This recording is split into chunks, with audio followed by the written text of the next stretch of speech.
Hello and welcome to DirtBeast Farms in, I believe, Kansas City, Missouri. Kansas City, Missouri, yeah. Wonderful. That's right. This is Jameson, who is the founder of DirtBeast Farms, and it's about a 1.5 acre, I guess, dual lot. You have some property here and then some property down the street. Yeah, most of it's down there, but yeah, it's about 15 vacant lots that we turned into a farm. So Oh wow, that's really amazing. And yeah, what we're going to be doing today is just talking about the different projects that are going on here in the land, like what the motto and mission statement of the farm would be, and just going to be chatting, all things about the property. So how might you like to introduce your project here?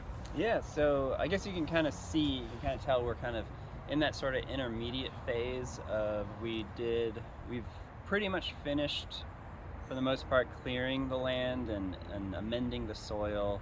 And now we're just kind of in maintenance mode of keeping weed pressure down and all to that. to So people who don't even know what clearing the land entails, so try to paint a picture of what it looked like before you came here, yeah. and then how you even did any kind of clearing process. Yeah, so this whole area where this section of the farm is, we call this like the home plot. We kind of section off the different areas of the farm so that we know where we're working. But in the home plot area, this was all trees, all honeysuckle, a lot of hackberry, a few oaks that we kept for firewood and stuff. But yeah, and then it was a pretty significant grade going up, and we took about 5 foot off the back soil line, hauled that up to the front, and kind of made it as flat as we could. Because I knew that I wanted to put a high tunnel in here one day, so I just rented a Bobcat, and after cutting down all the trees, hacking them up, rented the Bobcat, was able to rip out the roots of the trees that way with just kind of brute force with that thing, and then spent about, probably a good eight days of constant work, just taking a bucket load from the back and moving it to the front and then making it smooth and all that. So yeah, it's a lot of interesting stuff to deal with an urban lot because there's a lot of history to it. Like actually the neighbors across the street, his dad used to own a couple of these lots out here, and he would raise hunting dogs, and he had a little garden, and he had the whole thing paved in bricks, which was I'm sure it was gorgeous when it was like in use, but they didn't really want the lots after a little while, and they kind of just let them go to the city. So I ended up inheriting them that way. But yeah, it was a lot of kind of removing a dilapidated hunting dog shed, taking out all those bricks, and finding treasures in the soil. A lot of treasures. So. Yeah, when we met the other night, I think that you mentioned that you wish you would have been told by somebody how hard the initial clearing process and the initial development process to this was going to be. So I'd have a question about that. And additionally, did you have any prior experience in clearing something like this off before? Like where did you get the knowledge? Where did you get the know-how? And just make sure that you Yeah. speak a little if Oh you yeah. can. Yeah, so I would say for the clearing side of things, I kind of mostly just learned it all on my own. I kind of knew how to operate a Bobcat. I think just once in the past I've used one. But that is, if you're clearing land, that is probably the most important tool to learn how to use aside from a chainsaw. And yeah, I think generally it's pretty intuitive. If you know how you want your land to function, you kind of want to know where your water wants to drain. You want to know what your soil type is. So here we have heavy clay, which is terrible for draining. And honestly, I probably should have oriented my beds the opposite direction after learning a little bit more. Right now they're running east to south against the downhill. But in order to help with water drainage, it would have been better to run them down the slope. Mm-hmm. So yeah, and that's probably one of the biggest things I learned with this type of soil is that when you're clearing land and leveling and grading and stuff, you end up with just solid clay. Like that's all you get. It's almost like I was talking to someone that I was taking pottery classes from, and he's like, yeah, you could totally process that stuff and use it for I can't remember the name for it. I don't think it's stoneware. It's earthenware. Earthenware is what they call it. But yeah, you like when this was all clear, it was just like this golden, almost. It was just perfect. It was perfect. Like I should have saved a few buckets full to process, but yeah, it was But yeah, so it's kind of like, it would have been nice to use for pottery purposes, but if you're growing in it, oh my goodness, like it is a headache because the water doesn't drain through it very well at all. So you have to add just layer upon layer upon layer of organic matter. So thankfully in Kansas City we have Missouri Organic, which is an awesome compost supplier. So we brought in maybe 60 cubic yards, which is 3 dump trucks to this space, and kind of just put about 10 inches on each of the beds, and then we did a second application this year just to help with that drainage. But even then, in these alleyways, in the pathways, it's just standing water every time it rains. So then you run into blight issues with your crops. So for instance, this arugula we couldn't harvest because I didn't catch it with any horticultural oil or neem oil soon enough, and so it had some insect damage, but mostly some black leaf. I can't remember the name for it, but that's all just like from mold spores, some insect damage. But yeah, so those blights kind of really love those moist soils from heavy clay. Yeah, I'm trying to think. I don't know any tips of how to help you with your water here either. You said this is the third year that you have this now? Yeah, this is the third year. We've been growing on this site the longest, and across the street this is pretty much just our first year doing that. But yeah, we do Broad Fork also, which helps. Like that's kind of a pretty standard tool with a lot of small intensive growers these days. Yeah. Just to help with that drainage. But Do you want to start down here, and we can just like walk up the beds and say like what you were doing and kind of how each one of them's going? I'll step out of the way here. Did you at the beginning, did you put a lot of clover down before to add into that organic matter? It looks like, some of it, yeah. We tried doing a living pathways thing. Yeah, I was wondering if Farmer Jesse, if you'd tried the. Yeah, we are not going to be using it over here, we decided, because we're sticking with baby greens, since our walk-in coolers are just right over there a few feet away. So we wanted to make sure all of our baby greens were closest to the walk-in coolers, just so that they get as little field heat as possible after harvest. But yeah, so that having clover in the pathway, which we will be using across the street, but over here it's just we don't want to get any clover mixed in with our baby greens. So what are each of these? So this is a gemstone blend mix from High Mowing Seed. It's mostly like a mild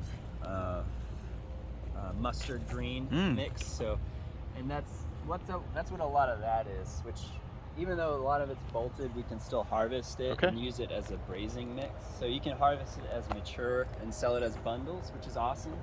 Or you can just use your kind of quick greens cutter or whatever that tool's called and sell it for baby greens.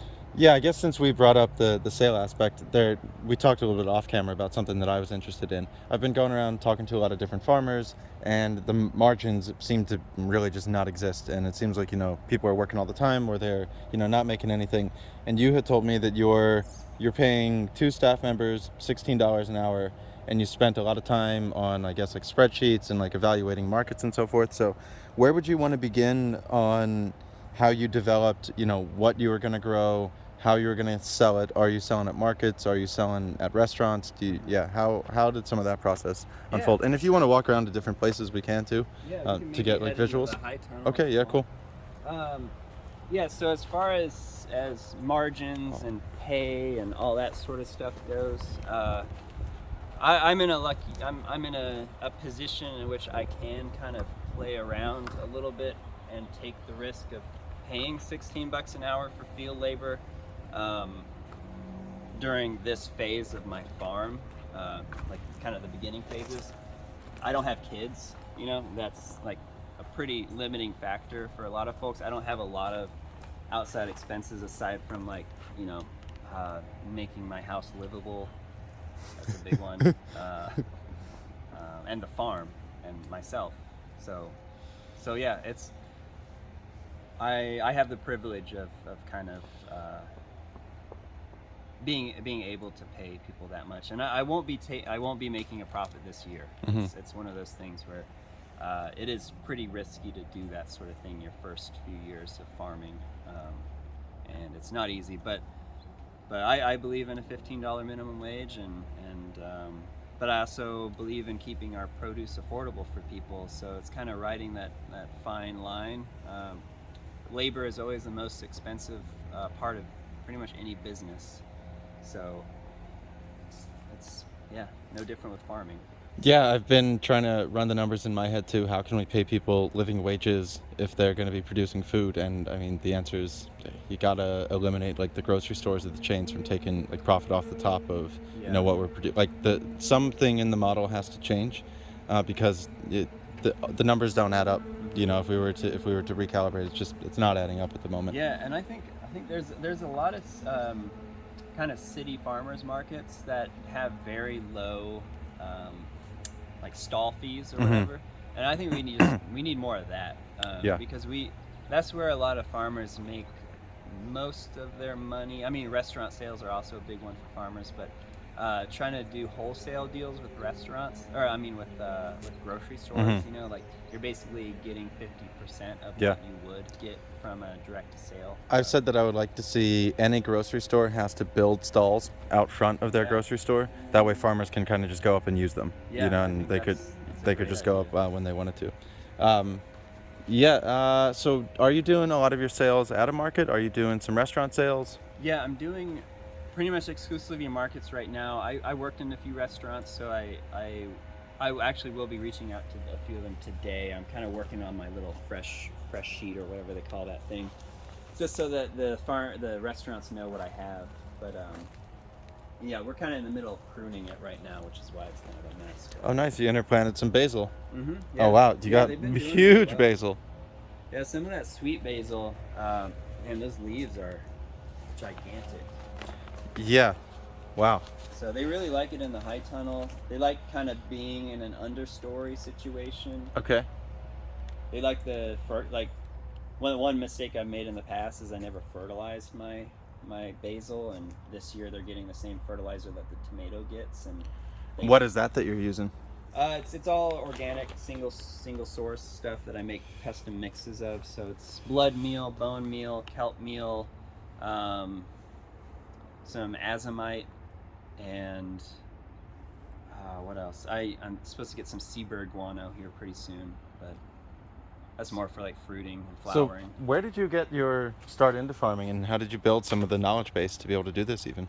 I'd say I've been gardening for since I was a teenager, but I've always known that this is where I wanted to move into. I was trying to do the art game. It's kind of almost a cliche at this point, artists moving into farming. I think it's tied to some sort of idealism thing. Okay. I don't know. But yeah, and then trying to make it as an artist is a kick in the butt, and trying to make it as a farmer is also a kick in the butt. So it's kind of a natural, that in that way also a natural transition. Yeah. You're constantly getting your ass kicked, but do you want to explain to people how you picked your tomato distance and what you're doing with your trellis system here? And imagine that we would never have seen something like this before. So how's the can tell us about drip irrigation and everything? Yeah, well, first off, this high tunnel here, it was constructed using a NRCS high tunnel grant, which I highly recommend a lot of any farmer that has land and wants to actually get into season extension to look into that grant.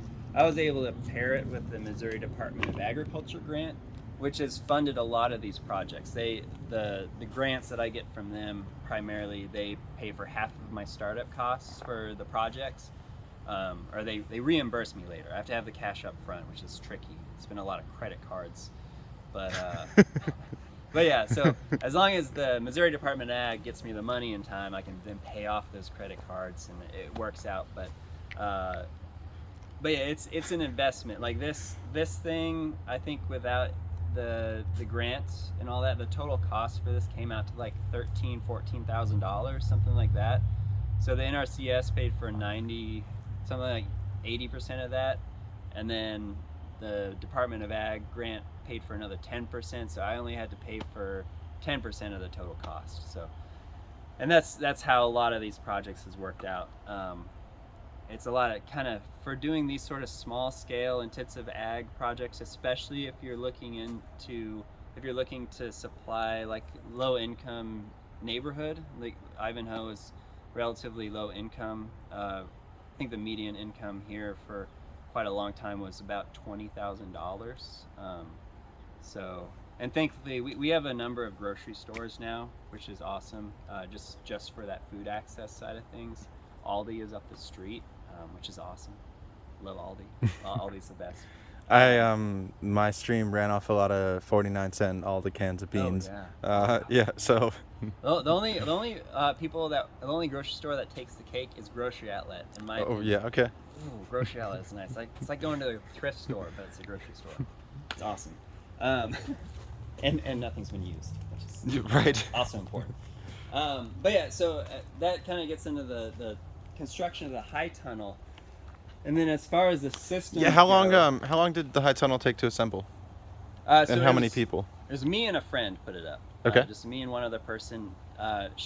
Jenna Wilkins, awesome person. She's put up lots of high tunnels. She used to work for an ag extension service, and so she was. Oh my God, If I tried to do this myself, I would have just been crying in the soil, my head just covered in mud and tears. But so we put this up together. It took us quite a while. We got the high tunnel from Morgan County Seed, which had really good prices, and they're in Missouri, but the instructions were just not good. They were not very clear. Let's say they would be clear if I'd put one of these up from them before, but so it took probably about a month of just construction and figuring things out along the way. Oh, it took about a month. About a month, yeah. Wow. I mean, we wouldn't work on it every day, but Yeah. and we were putting it up in February, March, around then. Okay.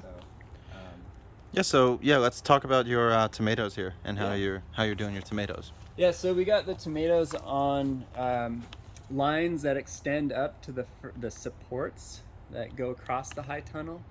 So I think that's like 12 feet or 11 feet, Yeah, looks about right. something like that. So they will get all the way up there, and I have to make sure that our pruning process is really tight, because I'll have to bring a ladder down each row, each pathway. Are any of these in need of pruning? These I think I did these yesterday, but these on the end I haven't gotten to. Would you be able to explain to us and show like which ones would be picked or pruned, or even prune a few? Yeah, for sure. Yeah, so this one looks like a good one, and let me grab some tomato clips real quick. Okay. So once again, everybody, we're at DirtBeast Farms in Kansas City, Missouri. We're here with Jameson, the founder of the farm, and also the vice president of the Young Farmers of Kansas City, a group of people that are just getting together to try to share what they can and their techniques. And we're going to see, how to do some tomato pruning. Cool. Yeah, so like I said, we grow them on these lines. These tomato plants will get all the way to the top of those lines, and then once they get up there, I gotta drop that spool down. And what happens is these tomatoes, the process I'm gonna use is I'm just gonna be coiling the tomatoes, lifting up this landscaping fabric, and then coiling that naked stalk in there, and then the stalk will start developing roots. All those hairs that you see, those will turn into root What exactly systems. do you mean by coiling? So yeah, these tomatoes will be harvested. Okay. It'll be this whole stalk, Right. stem thing will be naked. And it's strong enough and resilient enough that you can coil it and twist it, and it won't break. Yeah, Okay. yeah. No, tomatoes are extremely resilient as long as you make sure that the temperature is. They're basically weeds. That's where they started out at. Like Okay. they started out as poisonous weeds that bore poisonous fruit. So, and then we domesticated, or people in South America domesticated them. Okay. But yeah. So yeah, they're pretty flexible. I mean, you do have to be a little careful, I guess, because the lower you go, the more stiff it is. Okay. But yeah, you can just kind of do a loose coil around here, All these little hairs will develop root systems. They'll, they either turn into like a branch or a root. Right. Yep. Oftentimes, or even like because it's so humid in here, like there's just a ton of hairs. Like the plant's trying to do something because it knows there's a lot of moisture in here. But yeah, so we'll drop the line. That'll give us room to harvest. It'll drop the leaves that are remaining because we prune from the bottom up.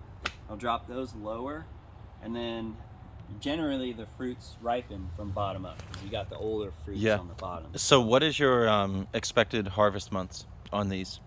These we got in late, so I just started harvesting this week, and we'll be harvesting through October. I'm gonna say good to basically to the end of October. Okay.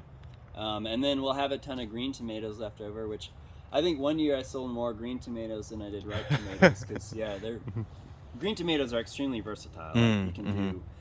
I always pickle a ton of them, and then my partner Chaya, she is yelling at me for having so many pickled green tomatoes taking up fridge space. But you'll find out something to do with them. Yeah.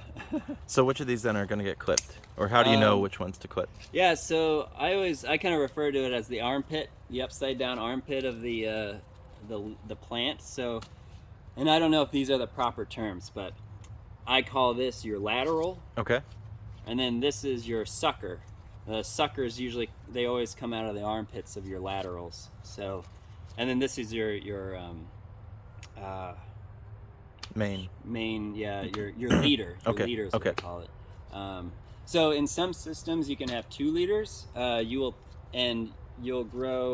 use 2 lines per plant, and in that scenario, you would use 1 sucker as your second leader. In this system, I'm just using 1 leader, so I only need 1 string per plant, and I'll just snip off that little sucker. Okay.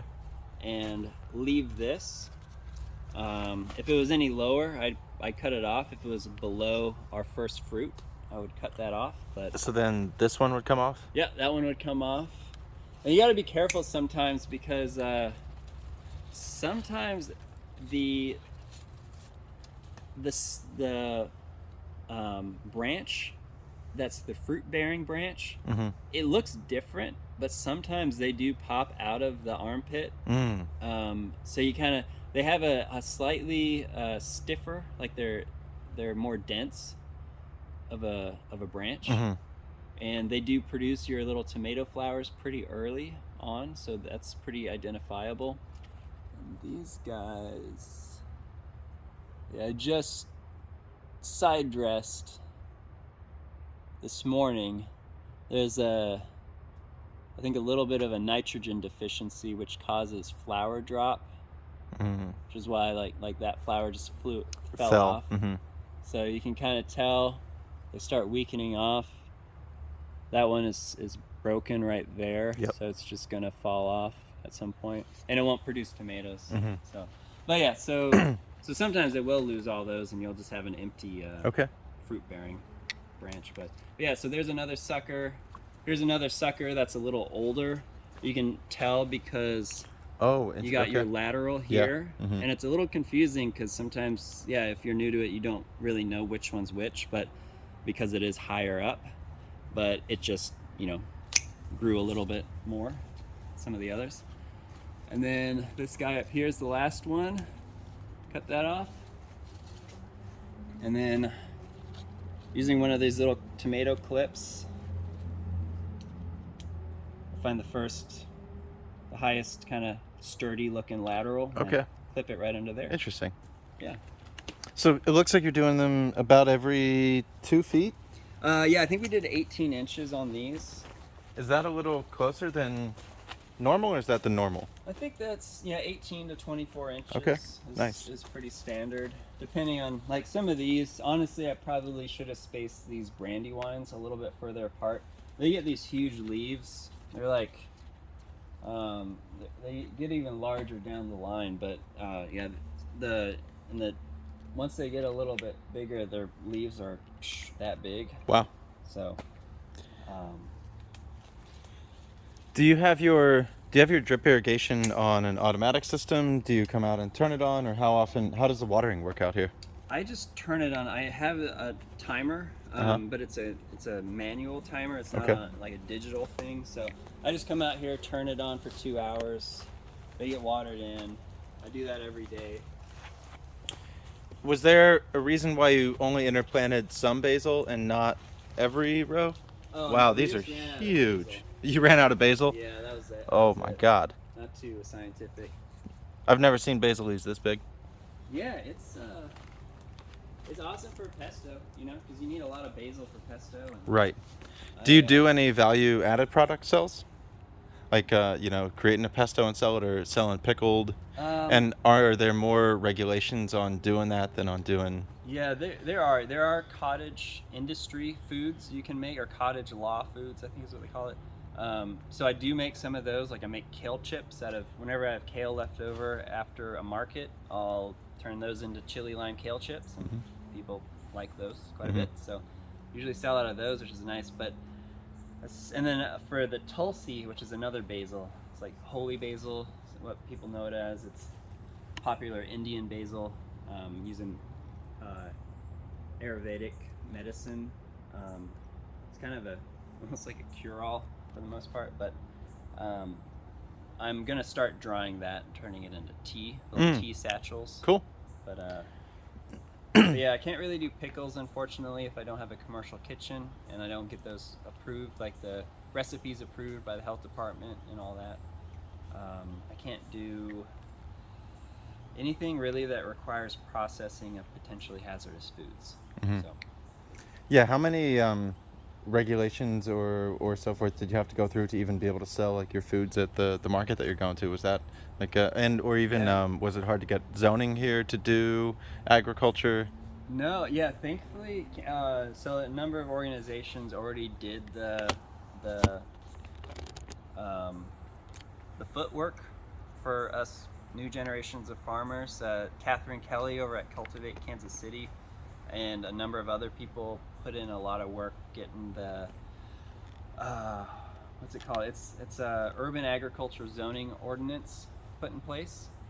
So we can legally, I think, like under the table you could always do this, and no one Mhm. really had an issue. But now, like, it's on the books, we can legally sell our produce off of our site and not need really any other zoning uh, rules or zoning uh, designations on the property, which is great. And we don't really need any issue. There's nothing with the health department we Good. need, as long as it's uncut produce. So I think Awesome. that's the way it is with most cities, most places. Is as long as you don't cut into the produce, and process it in any way, you can just sell it. And How many different tomatoes are you growing? I'm growing 5 different tomato types. So What's the differences in the one? So these look like some cherries.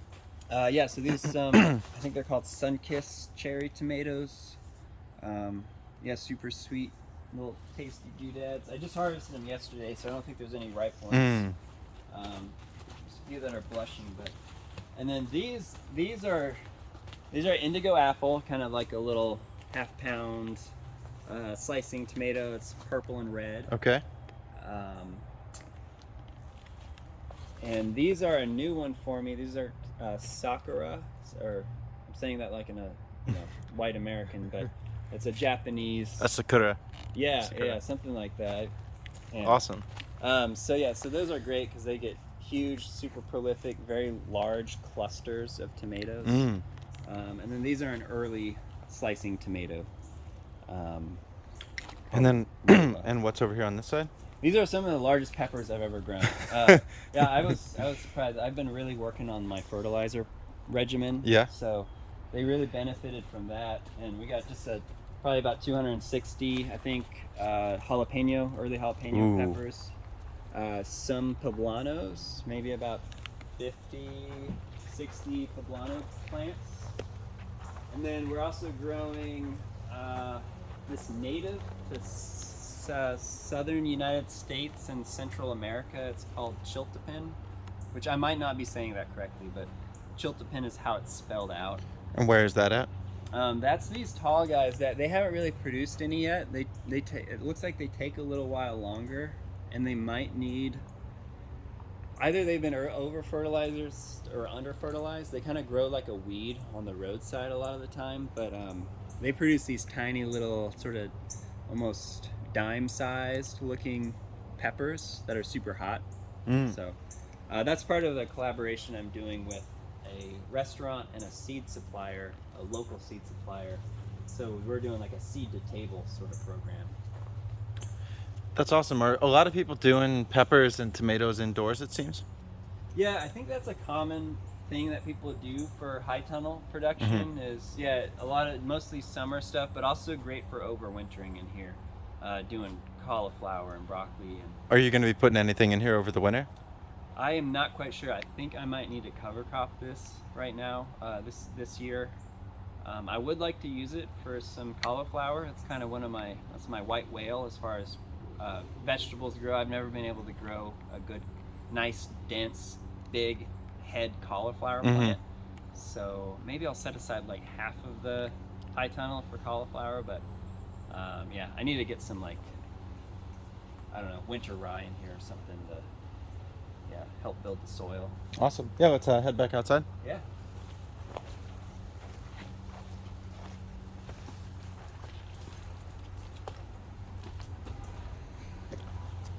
So this you're having covered off to do, will you be planting in it this year? We are, yes, we're gonna probably plant some, I think over here, some baby spinach and baby kale, do some more salad greens. In these 2 beds right here, we overwintered kale and let it go to seed, so we harvested all the seed from that. How does that work out? How do you even harvest the seeds? Yeah, so really interesting. I've never harvested, or I've never grown. Motorbike, yeah. Man, it's like it's gonna go do some jumps later or something. Yeah, he's all kitted out. Yeah. Nice. So it's actually really interesting. I've never grown plants and harvested seeds from those plants aside from tomatoes and any open pollinated like pepper plants, those sort of things. But with kale and collard greens, any brassicas, lettuces, those are all biennial crops, so they will produce seed after experiencing frost. So oftentimes, you'll plant them in the spring or summer, they'll produce for you, you let them grow throughout the winter, and then during that wintertime frost, that's what signals the plant to start producing seed. And it forms it's almost like bean pods. It forms little bean pods that come out of the flower, I believe.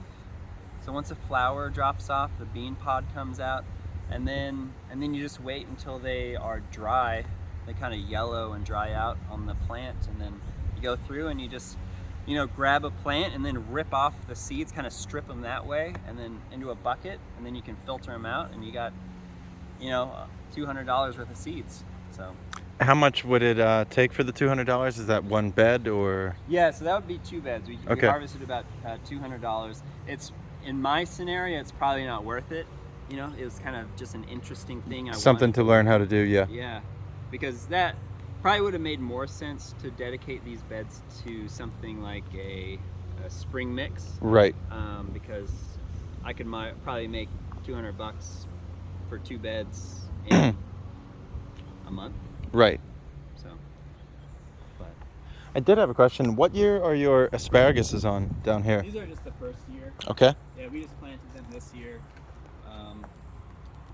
Some of those down there at the end, that was an experiment on my first year of planting. So some of those are like 4 years old. Oh, nice. So they're going to be producing for you this winter, this fall? Yeah. So yeah, or probably in the spring. Oh, okay. You're right. Yeah. Yep, you're right. But yeah, these will probably take a few years. Yeah, and then what do we have going up in the top side?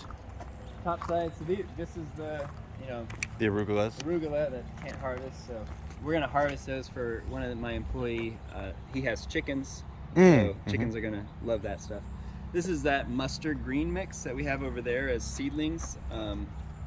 They are now at this point, a lot of them have bolted, but you can still use the leaves. They're just got a nice spicy bitterness to them. So a lot of people use them as like a braising mix when they get to this size. Just kind of slap them on the stove real quick and cook them up and put them in some soy sauce or whatever. But yeah, they got some. A lot of them will have some spice and bitterness to them. Yeah, what are the big purple leaves? That's I think just a different type of mustard. Mm. So I had some of those in Cleveland. They were really tasty. those are really pretty. I just love the the purple and green together. But yeah, we also, I think because of the moisture, we have a lot of flea beetle action going on, and sometimes they'll chew holes in the. Yeah, do you notice that people are beginning to understand that if there's holes in the vegetables, that's good, or the holes in the leaves, that's good, or are people still kind of thinking that everything needs to be beautiful and Instagram friendly or whatever? Yeah, I think with farmers markets, especially a lot of the smaller farmers markets, and I think that people are pretty okay with that sort of thing. I would think that I would probably be a little bit more careful with what I presented if I went to a larger market, like a city market situation, that downtown. Just because I think you might get more folks that don't normally go to farmers markets Mhm. down there. But yeah, you kind of got to pick and choose what you choose to present to people. Yeah. Yes, are there any other things that you want to share, or go like show other parts of your?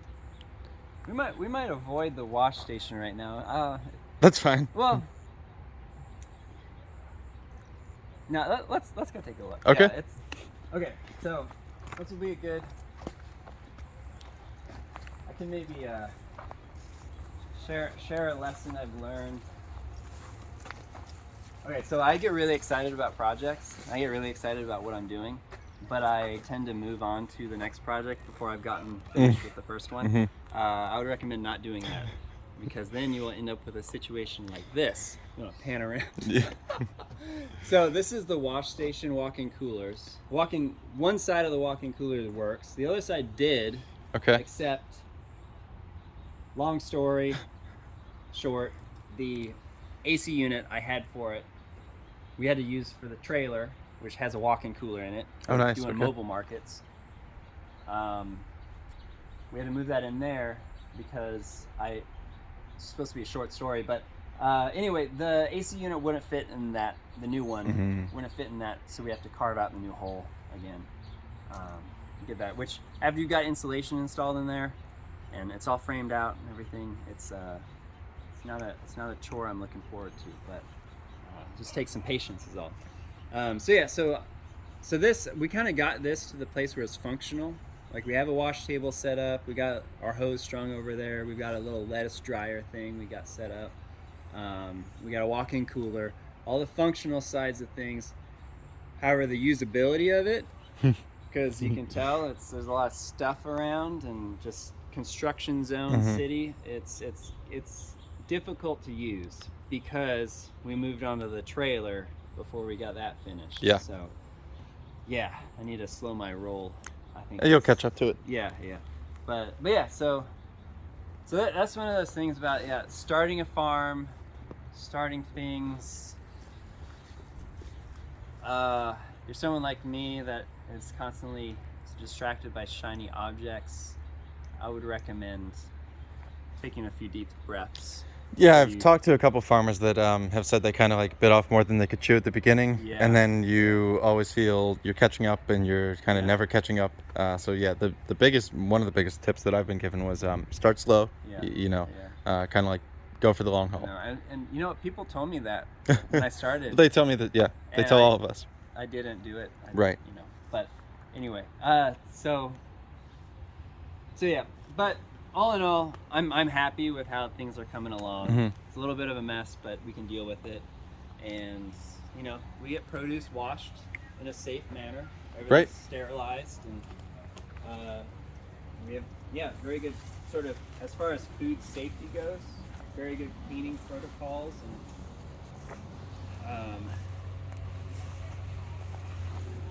so that's the most important part. So you said you have how many other lots down the road also?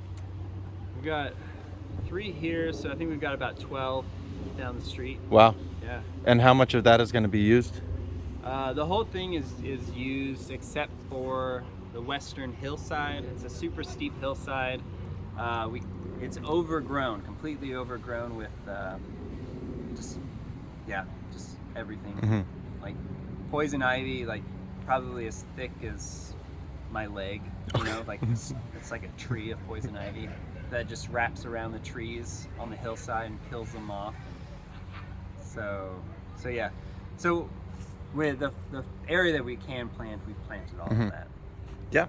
The only other 1 or 2 things that I want to ask are, how did you get involved with the Young Farmers of Kansas City? And, what is that group? Because I was lucky enough to be invited along to, a meetup the other night. So what's up with that? Yeah, well, a few of us, Maybe I'll Neil have to- Rudisil, Mike Rollin, Elisa Bedsworth, a few other folks, and myself, we saw the value of starting the group, and we personally, I don't think we were in a position to really like kind of fully commit to it, but we knew that it was a good thing to have in the city with how many farmers we have, and could potentially fill a pretty important role here. So we kind of formed the group and just kind of kept it afloat for a number of years, and then thankfully, Sharon came in and she was the president. Mike Rollin continued on with that, and yeah, so now it's really turned into something that I think is already, like the event last night, it was a great networking opportunity for different farmers, and I met a bunch of people I never would have met otherwise. So yeah. Yeah, it was really awesome. I just got lucky to be, invited along to it.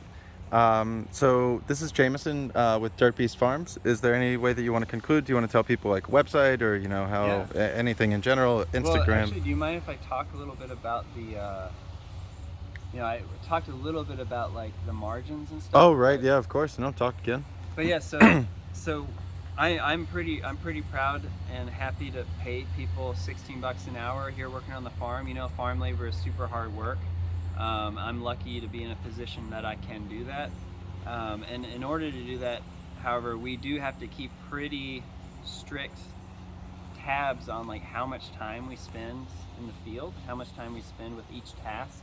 So each of my employees and myself, we all keep track every day of what time we spend doing what per bed, so that we make sure that we're charging appropriately for the price, so that we cover at least the cost of the produce. Some of those items we won't even make a profit on, but at least we will cover the cost of the production. And that's, like that sort of stuff I think might be more intuitive to other people. For me, it's kind of a struggle to wrap my head around, like, okay, how much money is going into a bed? How much time can I spend on it? But so for me, since I don't really naturally kind of gravitate towards that way of thinking, I have spreadsheets for everything, and I would, if you have the patience to learn how to manage and work your way through a spreadsheet and do cost-benefit analysis that way, that's been a really good tool for me. What were some crops that you had to give up on just because the the margins weren't there? Well, we haven't really given up on any crops. We still stick with some of the crops that we don't really make a profit on, just because they are popular, like within our neighborhood. Collard greens, you can't really sell for that much. That's just, the profit margin isn't really there. We sell them for $2 a pound, which, is kind of what, in some people's eyes, that's even pretty pricey for collard greens. So yeah, we kind of break even on those. Mm-hmm.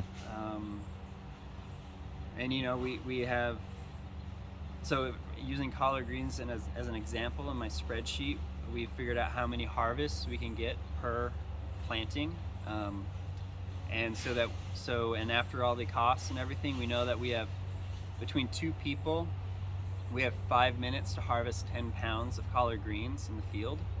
And then, that's a pretty quick process because it's literally just picking off the largest leaves, bundling them with a bunch of rubber bands you have around your wrist, and then putting them in a bin that you take with you as you move down the line. And you have one person on each side of the bed so that the person on the other side without the bin can hand that person with the bin their bundle of greens.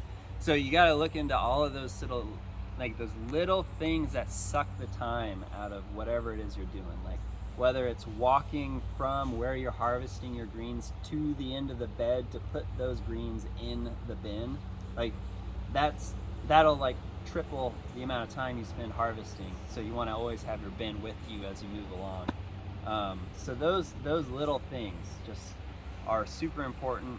And but like I said, we've kind of only stuck with the things that we know will at least break even, and are okay with breaking even on some of them. So. Yeah, like you're talking about, it's a restaurant concept too. Full hands in, full hands out, or always make every movement that you're doing more efficient. Yeah. Are there any like books that have been influential to you, or like farmers that you read, their papers, or YouTube things that you might be watching?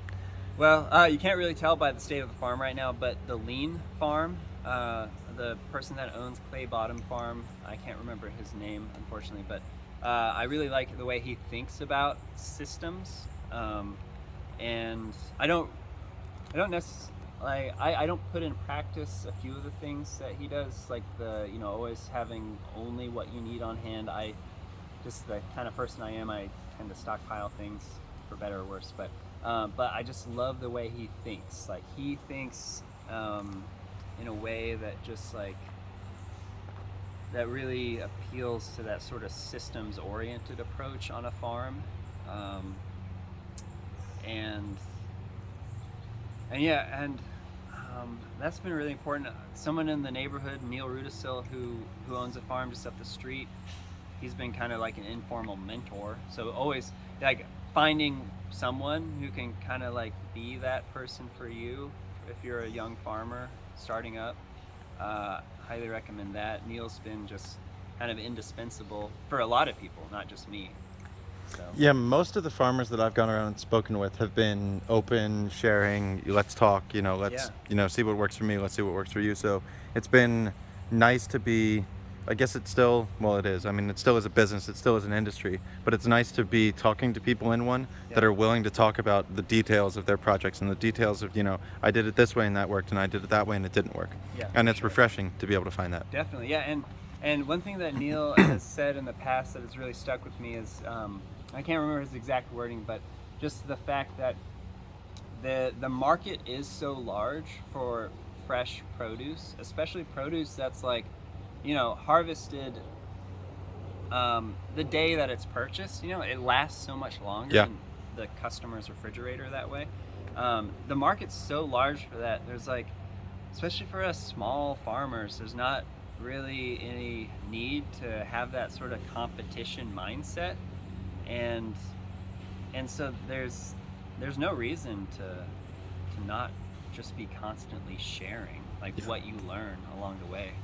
So. Yeah, I think that's a good beginning of a way to end it. Do you want to tell people who you are and how the farm's going? And let's say thank you for coming out, and it's been really great talking with you, and I hope that folks have maybe learned a few things. And if anyone wants to ask me any questions, you're welcome to email me at Jameson@DirtBeastFarm.com. That's also my website, DirtBeastFarm.com.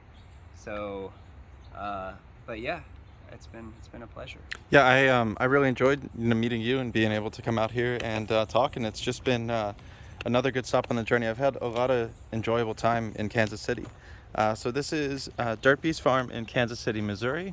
It's about a 1.5 acre operation with no-till and with high tunnels and tomatoes and peppers. I was your host today, Brad of Touring News. If you like this kind of content, go ahead and leave a follow down below, or subscription, or retweet. Everybody has permission to use the video. You don't have to pay any of us for any of it. And I will see you soon. Thank you, and have a good day.